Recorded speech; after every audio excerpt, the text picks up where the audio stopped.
বাংলাদেশ থেকে একটা বড় খুনিকে এসটিএফ অ্যারেস্ট করেছিল, জেনে রাখুন। যা নিয়ে বাংলাদেশে অনেক রেভুলেশন হয়েছিল। অন্য দেশের কথা আমি বলছি না, আমার বলার অধিকার নেই, কিন্তু আমি যেটা বলছি পয়েন্টটা।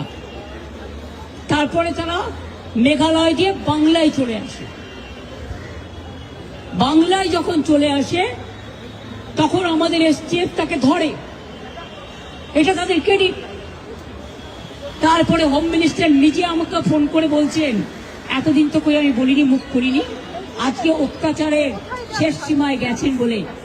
কারণ এটা জানে, আমি এখনো নামটা বলছি না ভদ্রতা করে, বাংলাদেশের লোক উত্তাল হয়ে যাবে। আমি সেটা চাই না, আমি দেশকে ভালোবাসি, না বলবো না দেশের স্বার্থে।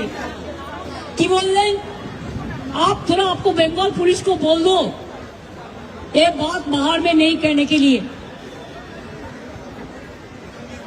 एक देश के लिए है। কাকে দিয়ে খুন করিয়েছিলেন, কার কার নাম বেরিয়েছিল? আজ গভর্নমেন্ট চেঞ্জ হলেও মনে রাখবেন, আমি তো সবটাই জানি।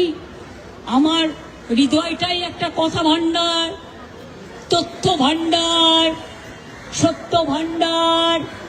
আমি তো সম্পদের ভয়ে কর্মীদের জলে ভাসিয়ে দিয়ে দল ছেড়ে চলে যাব না। আমার তো অ্যাক্সিডেন্ট লাগতো। আমাকে তো কতবার বলেছে, क्या चाहिए हर कुछ कर देंगे अगर आप हमको मदद करेंगे तो। শুনুন, আমাদের পার্টির একটা নীতি আছে, আদর্শ আছে, দর্শন আছে।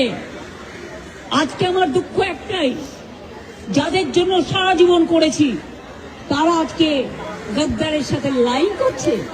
তোমার এলাকায় যখন বাড়ি ভাঙে 7,000 লোক, আমি নিজে ফোন করে তোমাদের যেতে বলি, তোমরা যাচ্ছ না। দাঁড়াও ভাই, একটু চুপ করো।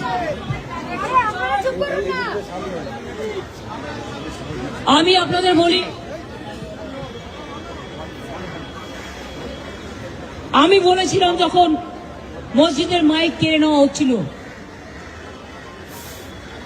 যে তোমরা একটা কেস করো, করেনি সে। বকরিদের ব্যাপার নিয়ে আখরুজ্জামানকে দিয়ে মহুয়া মৈত্র কেস করলেন, আমাদের তৃণমূল কংগ্রেসের এমপি।